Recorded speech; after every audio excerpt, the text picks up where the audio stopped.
We can probably all agree that on top of its hat simulation themes, Team Fortress 2 also contains some first-person shooter elements. That's why you may notice some people shooting each other when you boot up the game. Oh, and there's this guy. This is the Demo Man. If you've played even just a little bit of TF2, you know him.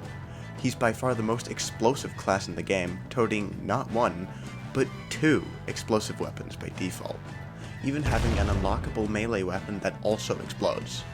Yeah, he goes boom.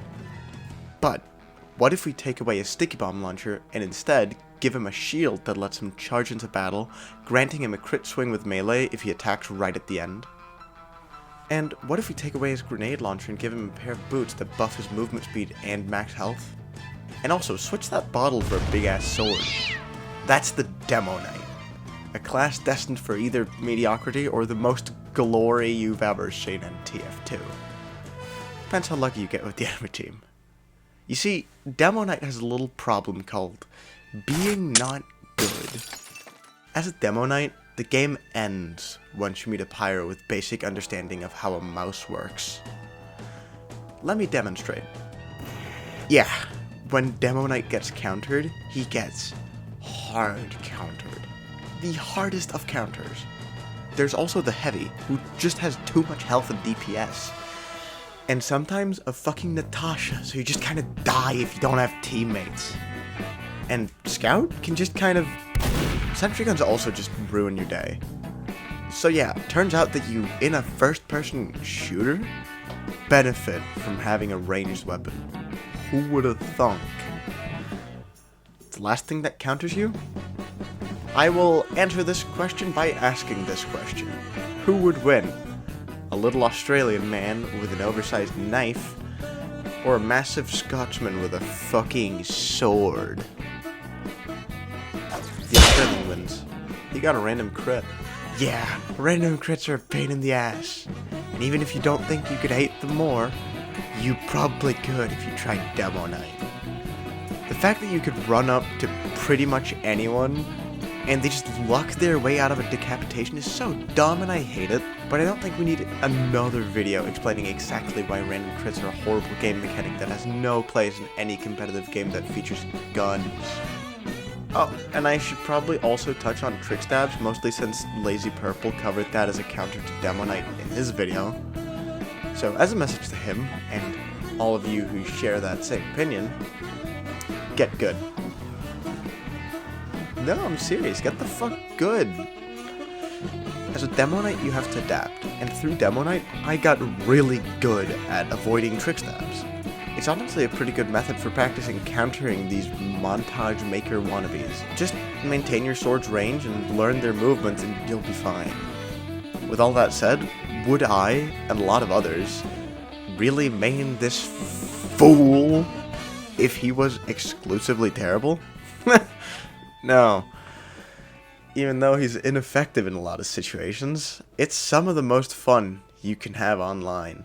You see, these insane counters he has are just balancing. You see, he just kind of...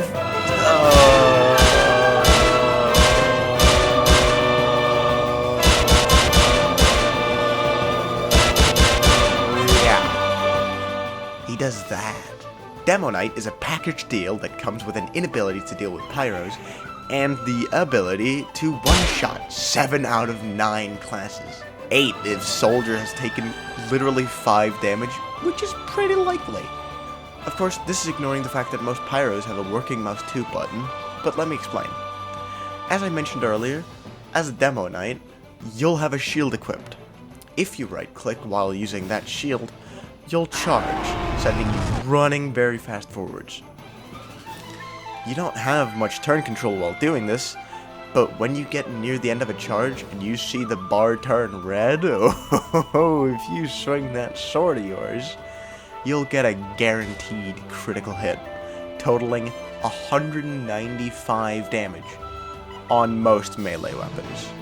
As mentioned earlier, that wipes out 8 out of 9 classes in one hit, provided the soldier's taken 5 damage, which he almost definitely has. That means if you play your cards right, you'll be going on rampages all throughout casual, stomping everyone who gets in your way. Yeah, no matter how well you do, that does happen still. Seeing a group of pyros really does just make me wish I also got to play the video game. But you do still destroy a lot of classes. And like I said, play it right and you'll be the bane of the enemy team's existence. Hell, you can even kill a pyro if you're sneaky enough. Oh, come on! Another big part of Demoknight, as with any other class, are his weapon combinations. Demoknight has a pretty decent amount of unlocks to choose from. There are 5 swords, with an additional 2 that are reskins, making 7 in total. There are 3 shields, and a whopping 1 pair of boots. And a reskin. Woo! So let's take this a bit at a time. Let's start with boots, since there's effectively only 1 pair anyway. The boots remove the use of primary as a trade-off for more max health, higher base speed if you have a shield, a tighter turn radius while charging, and it fills some of your charge meter back up when you kill someone with melee. Now, the swords. I mean, they're axes too, but you know. The melee weapons for Demoknight have an increased range compared to stock, they deploy and holster slower, and they don't get random crits. But that is made up for with just insane power. The Eyelander is the base sword, pretty standard for Demoknight, and I am among the people who use that primarily. Its main gimmick is that when you kill someone with it, it gives you a head. Each head increases your movement speed and max health, stacking up to 4 heads. At those 4 heads, you'll have 235 health, and you'll be slightly faster than a scout. It also removes 25 health from your max health, bringing you back down to the stock 175 health of the Demo Man. The Eyelander has 2 reskins, those being the Nessie's 9 Iron and the Horseless Headless Horseman's Head Taker, both of which are crafted. The Head Taker requires an unusual scrap, which is acquired by killing the Horseless Headless Horseman, which is available during Halloween events. The Half Satoichi is probably the only sword to rival the Eyelander in how much it's used. I genuinely don't know which one sees more use from Demoknights. The Satoichi basically has 1 stat when you're a Demoknight. You heal with kills. Oh, and you also insta-kill other Satoichi users. But that health with kill, it transfers over to overheal if you're at max health, or, you know, close to, making it a really good survival tool. Next is the Claymore. Yes, that's how you pronounce it, and now we're beginning to get to the more boring swords. The Claymore's gimmick is that it extends your charge by half a second. Wow, how exciting. That's all I have to say about that. The Persian Persuader is a bit more interesting, actually. While it doesn't have a per-kill gimmick like the Eyelander and Satoichi, it's an absolute god at recovering charge. With the Persuader, you get charge from ammo crates, as well as 20% charge recovery per hit. Not kill, hit. And the final sword whoops axe is the Scotsman's Skull Cutter. On the surface level, it seems kind of boring, gives you damage bonus and a speed debuff, but then you realize what's missing. That's right, it gets random crits, baby! Everyone's favorite mechanic, woohoo! I'm fucking losing it. Anyway, the shields. This is where the magic comes from, giving you that fabled charge ability I've been talking about, while stripping away your secondary weapon.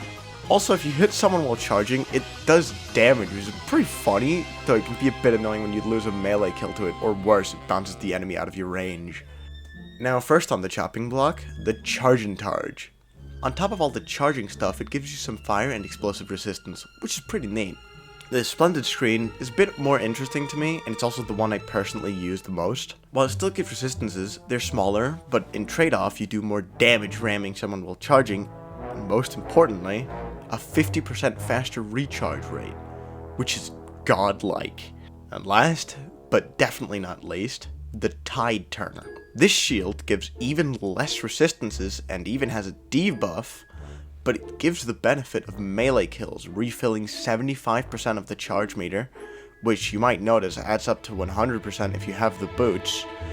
But the most important thing for this shield is full turn control while charging. This is really good. It lets you more effectively dodge people's attacks and go around corners easily, though it does give a pretty massive downside: no crits. You get mini crits, which is good, but every other shield also gets that, and it's not enough to one-shot anyone. However, it does also allow you to fly. Oh yeah, it does that. So that's called trimping, and I have no idea how it works. Thank you for coming to my TED Talk. But basically, you jump, charge, and turn, and if you did that right,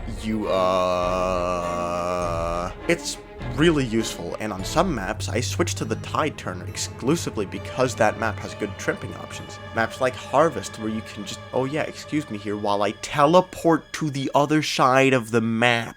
And the beautiful part is, any slope could be trimpable. Technically, I think all of them are, but you don't gain anything from all of them.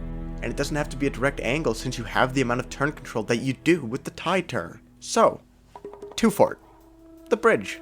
Yeah, you can do that. Pretty cool. Hell, if you go to medieval mode, you'll see a bunch of people on the attacking side teleporting onto the castle thingy at the beginning of the round, because you can do a trimp up this rock. Right, yeah, the other kind of trimping. So, you can also do another trimping technique if you find a really steep slope, like really steep, like this rock, and I kid you not, the bottom of the battlements on Double Cross. You can just kind of jump at it and trimp up it. Keep in mind the Double Cross one is really difficult. I should probably also mention that you don't actually need the tide turner to trimp, though it makes it a lot easier. So the last thing I want to talk about is the weak man's Demoknight, Hybrid Knight. Alright, here's the pitch. Do you find Demoknight too challenging? Is it too hard to get close to the enemies and land your swings? Well, fear no more, as you can just switch your boots for a grenade launcher. And those enemies will be gone in no time. If you can aim. Yeah, there's a bit of a bottleneck there. Of course, that's definitely not why people play Hybrid Knight. It's mostly for other movement options while running standard demo. Of course, you could also run Sticky Jumper, but that's another set of movement options. Overall, the Hybrid is pretty handy for countering those pesky scouts and heavies. Still not the pyros, though. Oh, fucking damn it! Hi. Welcome to the end card. I never thought I'd make it here. Like this project started, like the first things I wrote in the script was on actually September 11th, 2023. So it's been a long time coming. For reference, today is February 1st. This is obviously the last thing that I'm doing. Like, I'm recording this after editing the entire rest of the video. And goddamn, it took a while. So thank you for watching. I'm already thinking about the next project, and it's a lot simpler, so it, you know, hopefully it should take me less time, but I'm scared to promise anything. Alright. That's it for me. See you, and I hope you enjoyed.